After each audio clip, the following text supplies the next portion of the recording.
Hello everyone, today we will talk about how to fix or how to solve the problem of Whoscall app. You will go to settings. Here you can go to apps, default apps, app settings. On above you can search about Whoscall and you will click. Then you can go to first stop and you can click OK. After that you will enter to the window of storage. Here you can click on clear cache.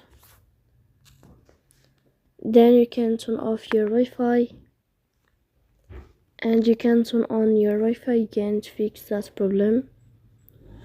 So please don't forget to support us by like and subscribe.